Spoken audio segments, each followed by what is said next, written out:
Bonjour, je suis Nicolas Jeanselme, je travaille chez Salt comme API Security Engineer. J'ai rejoint Salt il y a un petit peu moins d'un an, et lorsque j'ai rejoint la société, on s'est rendu compte que le sujet de la sécurité des API, c'était pas quelque chose qui était très mature chez beaucoup des équipes qu'on rencontrait. Donc j'ai fait une centaine de pentests sur les API, et je vais vous restituer un petit peu aujourd'hui le résultat de ce qu'on a pu faire sur un an. Il y a quelques années, un investisseur avait dit Software is eating the world. Et en fait, ce dont on se rend compte, c'est que 10 ans après, la digitalisation, c'est de l'échange machine à machine. Et in fine, c'est APIs are eating the world. On en voit de partout. Et les attaquants ont également compris ça. C'est-à-dire que si on regarde l'actualité, on a vu Peloton, Experian, Gecko, Equifax, mais cette année encore, début janvier, 5 millions de comptes sur Twitter. Hier encore, sur le dark web, des clients Mercedes, 130 000 ont eu leurs données exfiltrées. Et tout ça, c'était sur des API. On pense beaucoup à l'exfiltration de données, mais il n'y a pas que ça. Il y a également des account takeover, la prise de contrôle sur d'autres comptes. Il y a des fraudes. On va en parler de quelques exemples ici. Et on va voir pourquoi tout ça est rendu possible. Le Gartner avait vu ça arriver déjà en 2017. Ils estimaient que les API allaient devenir la première cause d'incidents de sécurité, le vecteur d'attaque le plus fréquent d'ici 2022. Et à la fin de l'année dernière, fin d'année dernière, ce qu'ils ont estimé, c'est qu'ils avaient été encore moins 10 ans en termes de prédiction que la réalité. Par rapport à ça, ils ont revu leur architecture de référence. Ils avaient fait une première approche en se disant qu'avoir quelque chose de périmétrique au niveau de Web Application Firewall, ce serait efficace. Ils ont revu cette position en se disant qu'il fallait, pour couvrir correctement la sécurité des API, avoir une couche de découverte des API et de protection. Je reviendrai sur pourquoi. Et donc leur nouvelle architecture de référence a rajouté là, entre le CWPP et la partie périmétrique, Edge, la notion d'API sécurité. Ce que je vous propose aujourd'hui, c'est de prendre quelques minutes.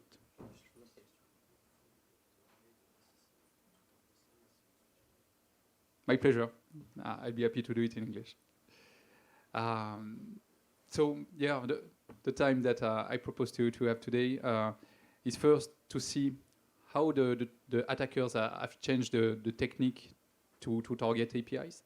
I will cover some of the OWASP API top 10 categories. So the OWASP is a community that is a non-profit community that is not linked to any vendor. And they have dedicated a portion of their work to API, and we will see some of the top targets that they have regarding APIs. And finally, how you can protect yourself against such attacks. So the first thing is that the landscape has changed. What we have seen is that API used to be something pretty static. There was a few of them. But today, we have an explosion in the number of APIs because there is some APIs that are used internally. All the cloud is driven by APIs. A lot of the infrastructure, the security infrastructure is piloted thanks to APIs. There is obviously all the business APIs that allow you to deliver on your work, that you are exposing to customers, to partners. And I'm very often seeing organizations that have thousands of APIs and hundreds of thousands of features or endpoints of APIs. And we will see that having just a few of them having vulnerability can be a major issue. The second issue is that there is a lot of sprints, there is a lot of change. There is some organization where you have weekly change on APIs. So having a snapshot at a given time is not enough. And the last thing is regarding the sensitivity of data. The most sensitive data for the organization today are exposed over APIs. Can be personal data, banking information, health data. All that is transported over APIs. And the second thing is there is not just more attacks, there is different attacks. We used to have a lot of SQL injection, cross-site scripting, single API call attacks, what have been called one and done. And the solution on the market were detecting that pretty well. If you look at WAFs or CDN, they were detecting such attacks very well. But today it's less than 15% of the attacks. We are seeing more and more low and slow attack with attackers that are taking the time to understand the business logic of API, how the API is working, what does it do when I'm logging in, when I'm updating my account, when I'm doing an order or a wire transfer. And then they are challenging the business API. They are seeing that one API is giving a bit too much information, and that using the information from this endpoint, maybe you could change the next call that you are going to do, and doing so, achieving fraud, data exfiltration, or account takeover. And the issue with such attacks is that it's not one packet that is bad. And it's not the way to detect this. So it's not detected by legacy security solution. And I want to illustrate that today with a few use cases based on some pen tests that we have done. I will spend a lot of time on the OWASP API 1. That's the highest threat based on the OWASP categorization. It's a lack of authorization at object level or parameter level. And what we see is that it's very common to find such flow. A third of our pen tests have exposed such flow. The second thing is, if you look at such an attack, a single packet, if you give it to the DevOps, to the Security Operations Center, they will not see a thing, because it's perfectly normal packet. It's look like the specification, it's correct against the specification or the schema, and it doesn't tell you, is it an object that he should have been able to access or not. So all the solutions that are just looking at one request cannot detect such attacks. And the latest is, with such flows, we have got very big impact, like data exfiltration that we were discussing earlier, or data manipulation. If I can access this object, maybe I can update it. Maybe I can perform an operation. We had seen like the Russian central bank where a user was able to do a wire transfer, but the money was not taken from his account, from another customer account. And I've discussed with a lot of banks that have been able to reproduce such flows. So now it's fixed, but it was existing, it was possible. And it can also lead to full account takeover. We'll see an example in a minute.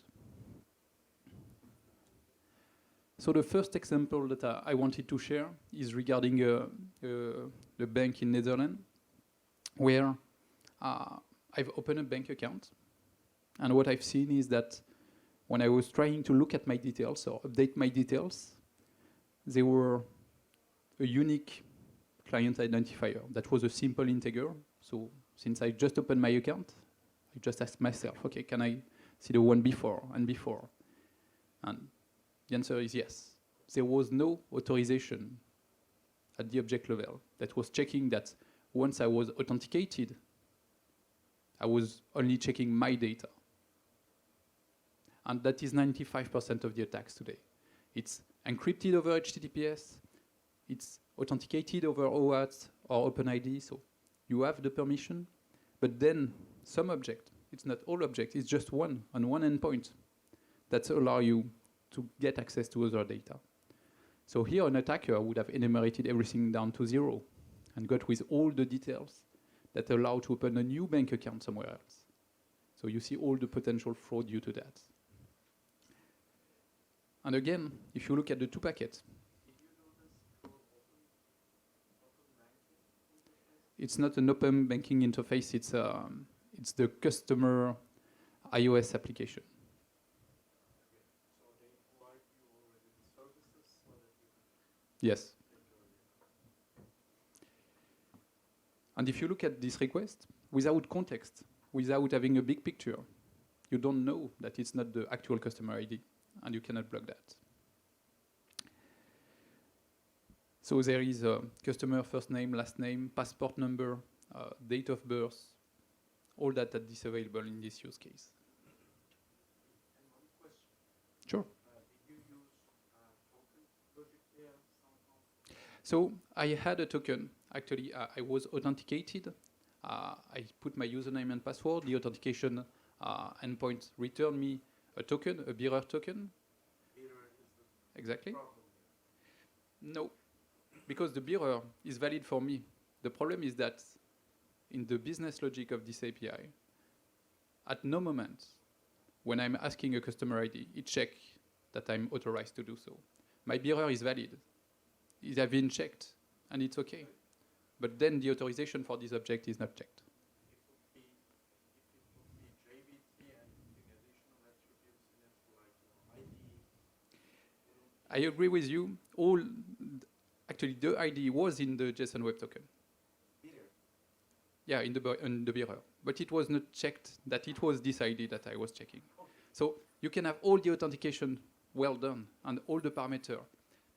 But if at the very last step you don't check that you have the permission for this object, you have the issue. And again, out of the hundreds of thousands endpoints, you just need one who have this issue. I have in mind a ministry in France that have all these API perfect. And then they have done one new website. And in this website, there was one API. And it was giving the relationship between the encrypted customer ID and the ID. And doing so, I had the internal ID. And it broke all the other API endpoints. Because, yeah, I didn't have to guess anymore the encrypted ID. So you need just one endpoint that have a flow to put at risk everything else. The second one that I wanted to share is a service provider in Europe. I went on their website, and I did like everyone. I look at the latest and most expensive phones, because I wanted to have a new one. And then I've looked at my basket. And what I've seen in my basket is that there was a total price, and there was a total paid in the answer. So I just updated my basket and see, okay, let's say that I want to see what is the request that is done to update the basket. And then instead of updated from 1 to 2, I just added a total paid. So it's my basket. It's okay for me to have access to it. But this parameter, total paid in basket, should I be myself be able to update it? Probably no. And what we see on the right part is that the total paid is updated, and the balance is set to 0. So here, without ever seeing my credit card, the order is marked as paid. So I could have get the phone delivered for free at home. So here what we see is that the authorization must be set on the object, but also on the parameter. And here you would tell, how would I detect such an attack?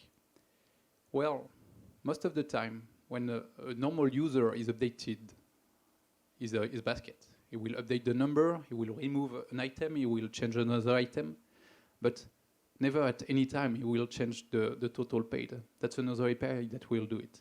It's the payment API, it's not the user. So this way, a smart solution could detect that it's a manipulation and a fraud. And I will show you how we can do that after. Are you still using the same phone? I've not pushed it to the end. I've raised that to the security team so they can fix it. And in introduction, I also shared the fact that it can allow to do a full account takeover.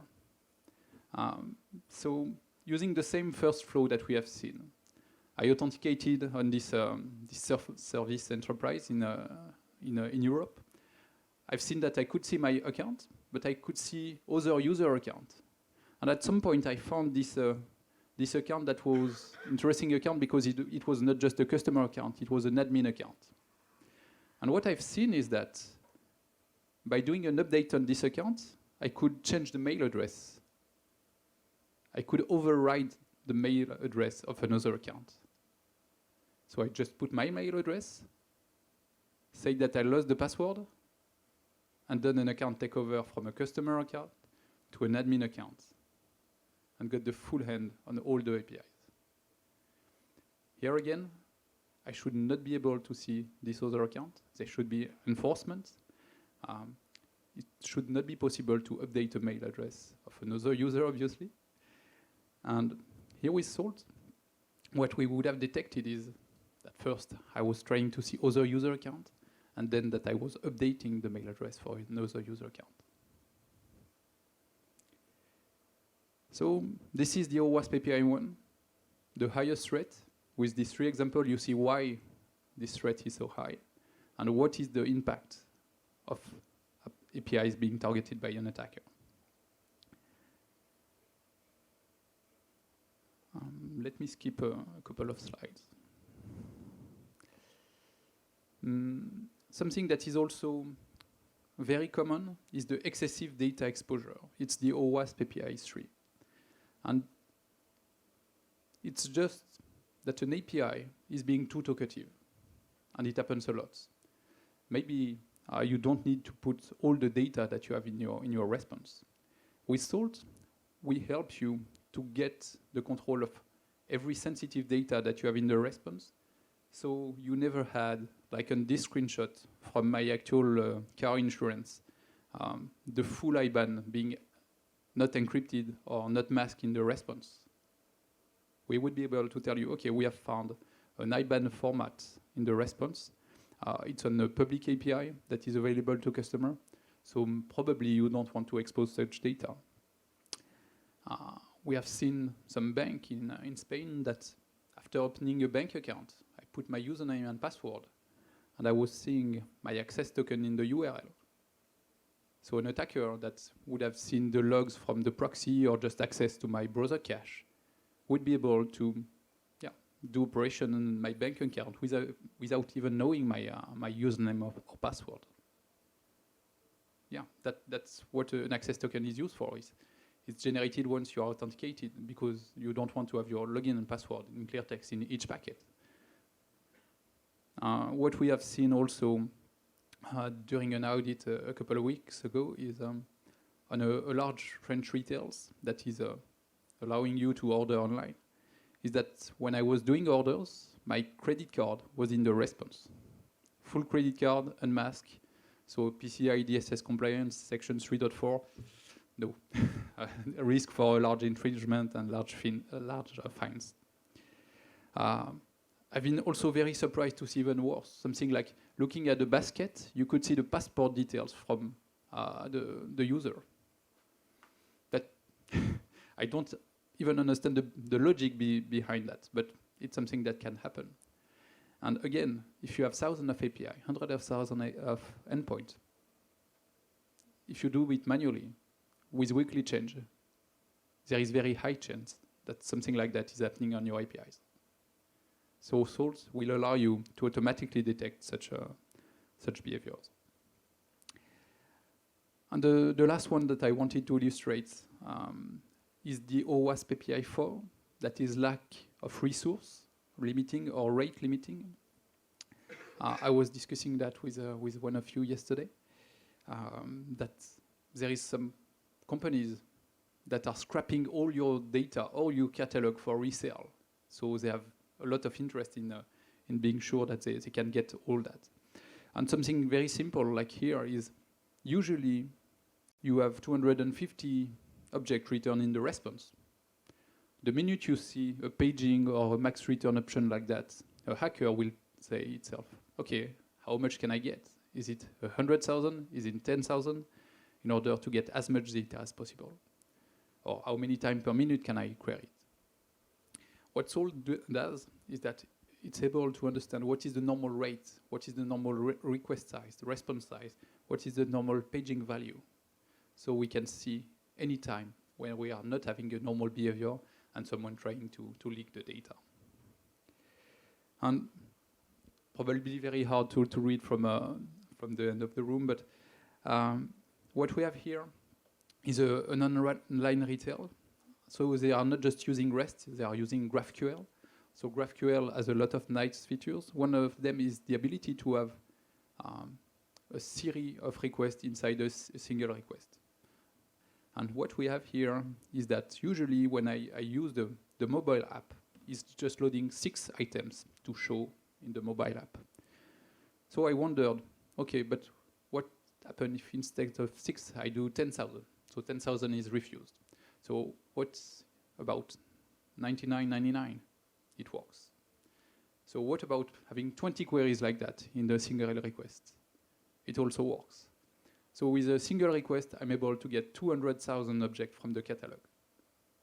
That is quite nice. And doing so, I've been able to dump the full catalog in less than 10 seconds.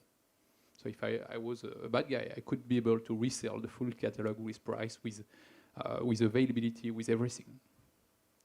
But if I'm even more into the black hat, what about just doing the same with a batch of 99? It will keep the API super busy, the database CPU used to the maximum, and maybe at some point I could have a downtime. And here what happened is that after 60 seconds of full resource usage, the request went timeout. But an attacker would simply distribute that, probably over multiple IPs, until the service is out. So here, how would we have detected that is not a normal behavior? Well, the first thing is that we would have learned that the size by default is 6, and that all customers are using 6, or maybe 6 and 20 and 100, but never 99. And that GraphQL is great and supports batch of queries, but that no user ever have 99 queries in a single request. So you see that there is a lot of attacks that are taking advantage of the APIs, and also that it's in the payload, in the business logic, and looking at signatures doesn't work anymore. What we have seen is that the solutions that are in place are looking just as few requests or maybe 1 minute traffic in order to detect attacks. But if you are looking at the data exfiltration for the bank, the first example, if I see that I'm blocked by doing 10 requests per second, well, I will just do 1 per second. Maybe it will take me a week to get all the data out, but I will not be detected. And that's why, if you are looking into the details with real-world use case like the one that we have seen, OWASP API 1 is not something that you can detect with just counter or basic logic. You need to understand what is the normal user behavior, the business logic, and then when you are not accessing your single user or not the one that you have in the JSON Web Token, but you are trying to see another one or many other ones. And that's why what we are seeing day after day when we are doing audit with our solution is that OWASP API 1 and all the attacks that I've done here, I've never been detected by the existing solutions. And yeah, if you look at all the other one, I'd be happy if you want to talk about the other category. Yeah, there is a real lack of understanding of the OWASP attack by the existing solutions. So, yeah, sure. Yes. There is multiple ways of doing data exposure. So the first one is exfiltrating PIIs, like enumerating all the accounts. What if I do it low and slow? I just detect what is the threshold of a basic counter approach and do it just under. If there is not analysis over weeks of what is the normal behavior and what you are doing, they will not detect it. And the second thing is the example that I've taken. What if everyone is having his passport number in the basket? What if everyone is having the credit card number in the response? If you don't detect that it's sensitive data and that it's on an API that is exposed externally because it's accessed by public IPs, they won't alert you about that. And you continue to have a bad design that makes life easy for an attacker. What we do at Salt is covering the two use cases. Both the fact that someone is enumerating distinct PII data over time, and that you have bad design that is exposing PII where it should not.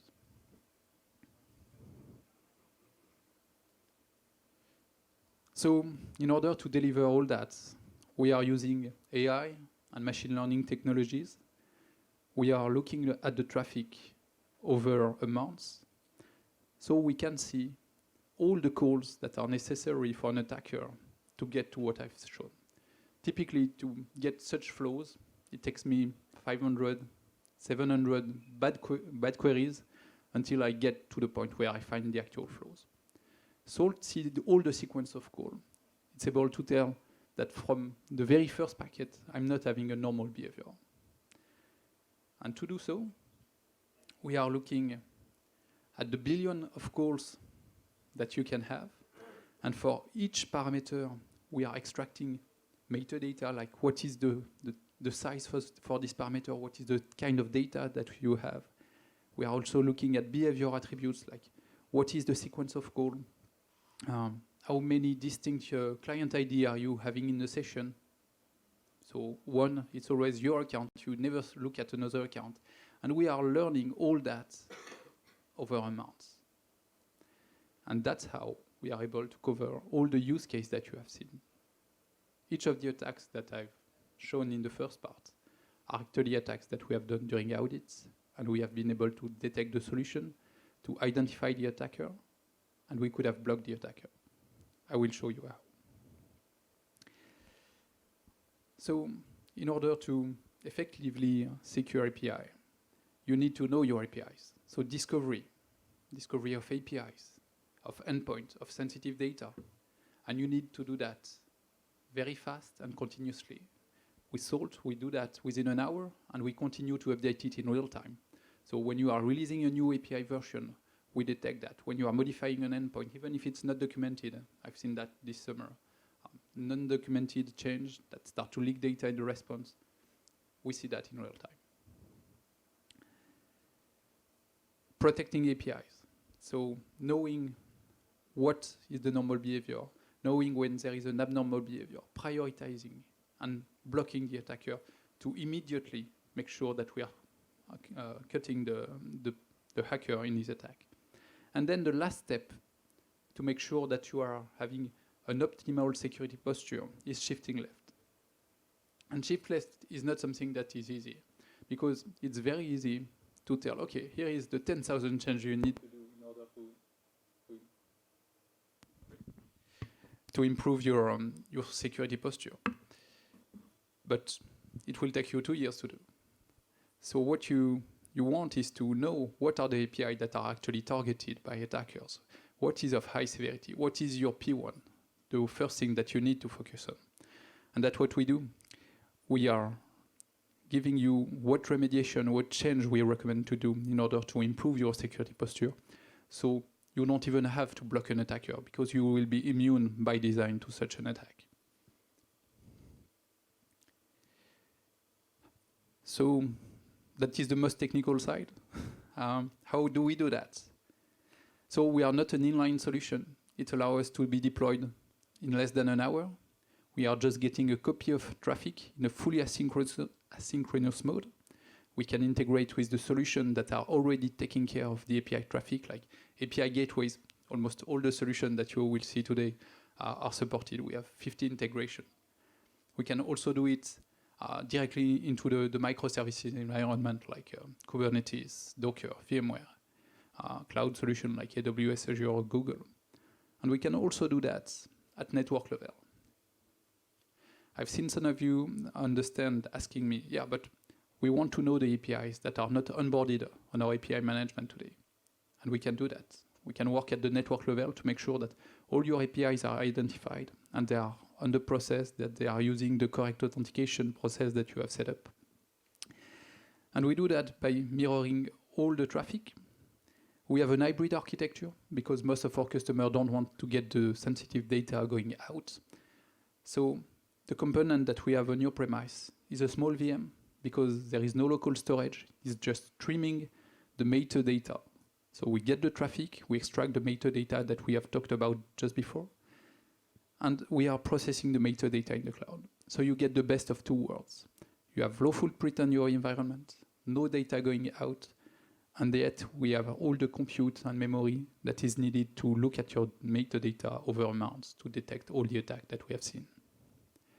And then when we are detecting an attacker, we will see what's the characteristic of the attacker. Is it an IP address? Is it his token? Is it a customer ID inside the token or the header? So we can block this characteristic. And we do that with the solutions that are in your infrastructure. So it can be the IAM to disable a user and make sure that he cannot authenticate anymore. It can be with the API gateway, where we block the token or just the IP. It can be the WAF. It can be also using the SIEM or the SOAR to run a runbook. So we will make sure that we are taking the good action for your environment. And we will also integrate with the operation and management solution like Jira, ServiceNow, for the remediation side. So when we have a change request, we can open it directly to the DevOps.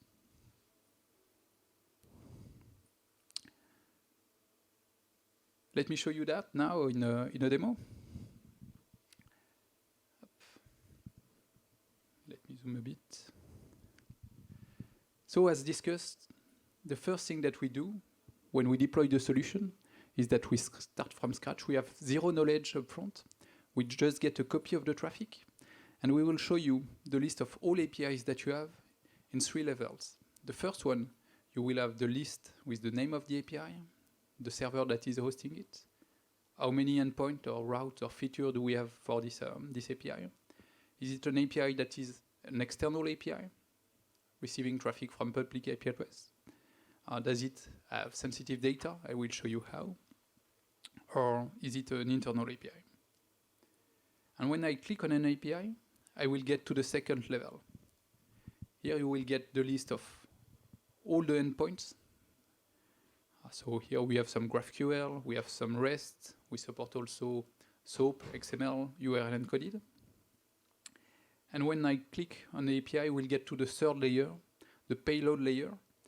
And that's where we are understanding what we have in the request, what we have in the response.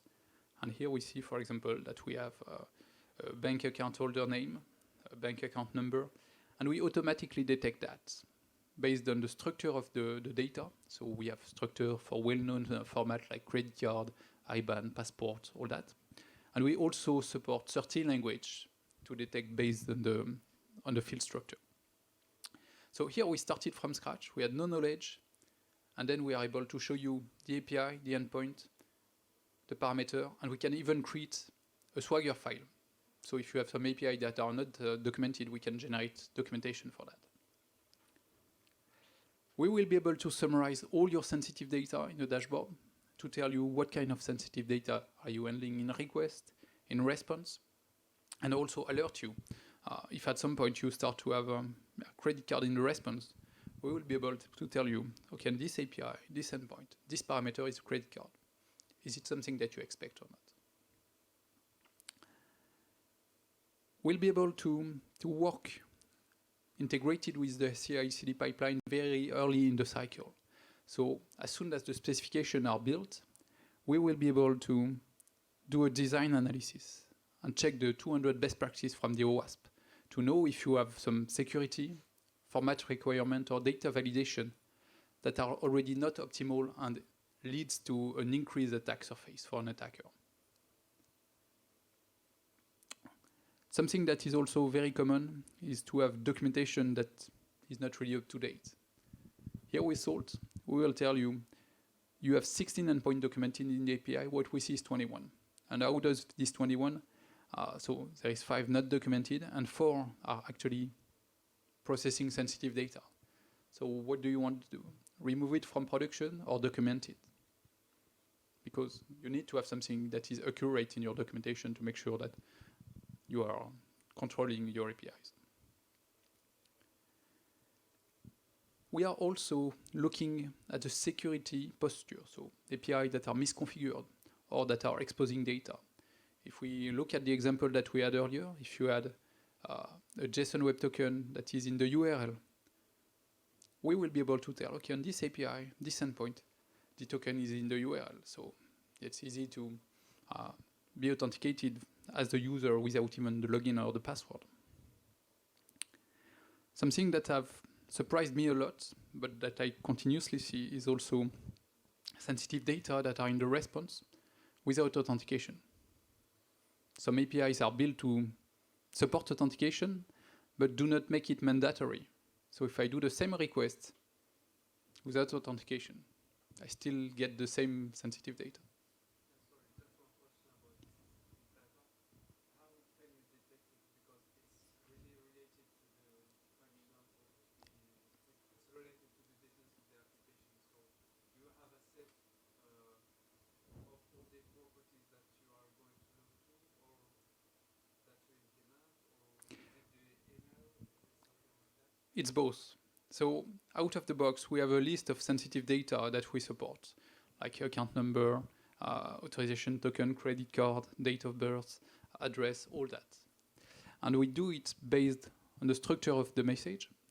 But what we can do on top of that is work on the field names, and we support 30 languages. And you can even train the solution and tell, okay, this field, it's unique to us. It's an internal serial number, but it's sensitive. I want to mark it as sensitive. And the solution will learn it, and new API that come down the way will automatically be detected with this as sensitive.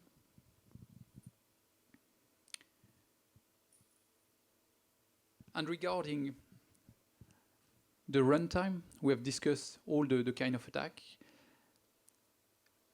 We have built what is the baseline using the hundreds or thousands of characteristics on each transaction.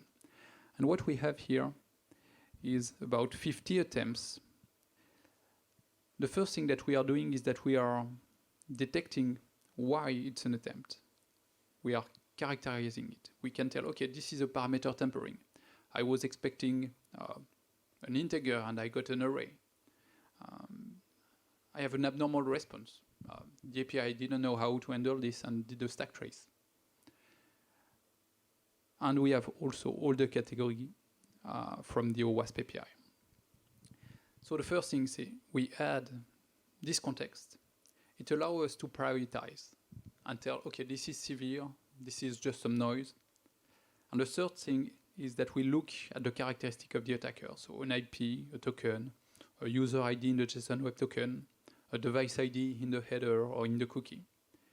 And in billions of API calls in a week, it's very likely that you will have 50,000 behaviors that are not normal. What we are doing here is that we are able to find what are the 10 actual attackers, so you can take action and block them.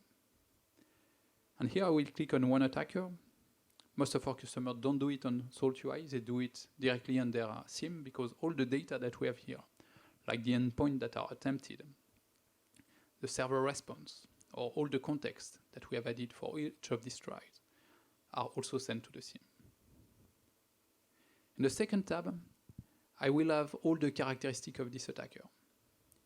Here what we have is an attacker that have tried to stay low and slow under the radar, evade the legacy security solution by changing IP a lot. But what we see on the right is that he had a single user ID. So without Salt, you would have just 10 attackers with low severity. Here what we have is a correlation on the user ID. And when I look at the timeline, I see all the progression of this attacker based on the user ID. And for each attempt, what I have is a check of the reputation of the IP. So we know if this IP is known to be hosting VMs or VPN or proxies, or if it's a Tor node. And then we have the context. So here, the famous broken object level authorization. And on the right, how Salt detected it. And here it tells you, this user have attempted to list 52 distinct customer accounts. Here it's in the last minute, but would have been over a month, we would have detected the same way. And this is 17 times, more than the normal behavior. It's very low and slow. It's 52 requests in a minute. When you start an application on your iPhone, you are doing more API queries than that. So it's totally masked in the noise of all the traffic. But here what Salt has learned is that this endpoint, v1/customer ID, how many times a user normally is calling it over a minute, over 10 minutes, an hour, a day, a week, we have correlated the traffic of the 10 IPs to the user. We have compared it, and we have detected that, that was already 17 times, even if it's very low. And second thing is, we have also learned the business logic. We have learned that in a session, a user is checking only one account, his own account. But here, this attacker is trying to enumerate accounts to do data exfiltration. And that, without big data, without machine learning, without understanding the business logic, you cannot block it. And that's what we see on a weekly basis. What you want to do is actually blocking this attacker.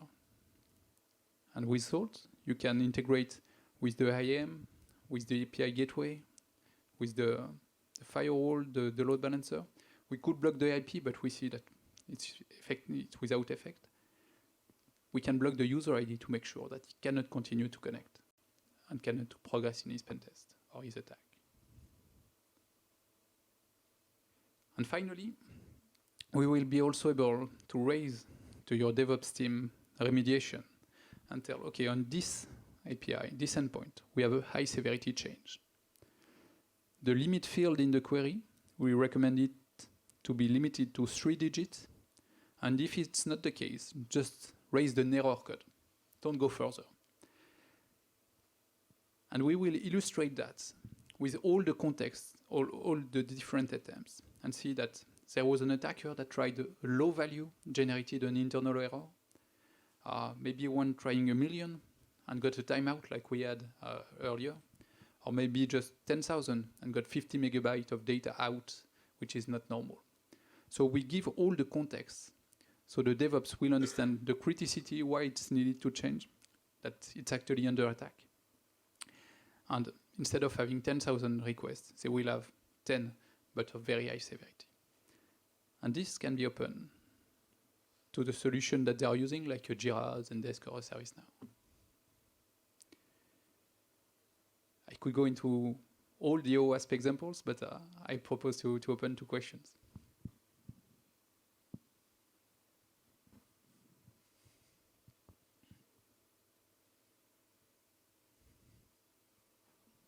So if you have any questions, please let us know. So I'm Eliman, I'm working with Nicolas at Salt. So it's nice to see this on slides and in a demo, but it's even more interesting to see it in a real life environment. So the solution, the goal of the solution is to be installed continuously in production. But what we also do is free audit security, so of your API traffic. So we can install the solution for 1 or 2 weeks, just to show you exactly this UI, but with your data. And as you have seen in the previous slides, Sol can be installed in a few hours, just using an API gateway or load balancer, so without any impact on the production traffic, without any agent at the API level. And after a few days, you will have the API security audit of your traffic to discover all your APIs, what are the misconfigurations of your APIs, what are the current abnormal behaviors that you are unable to detect today. And we also do pen testing, so Nicolas is putting his hacker hat and is white and is trying to do some behavioring as a hacker to show you that Sol obviously detects this abnormal behavior, but also that other solution wouldn't detect it. So our booth is just here at the left. If you are interested, please feel free to come by so we can give you more detail.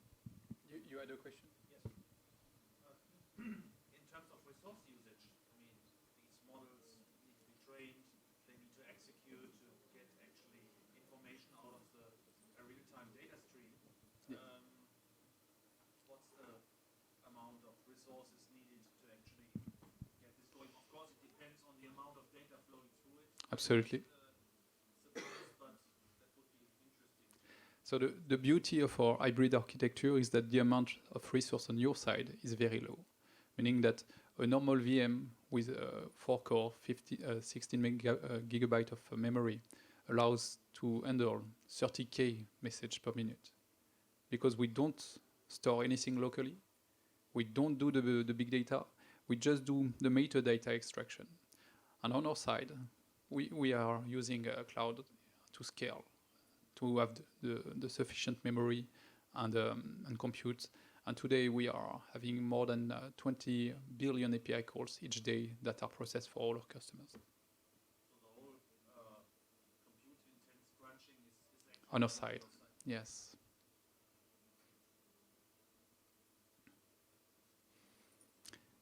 Thanks a lot.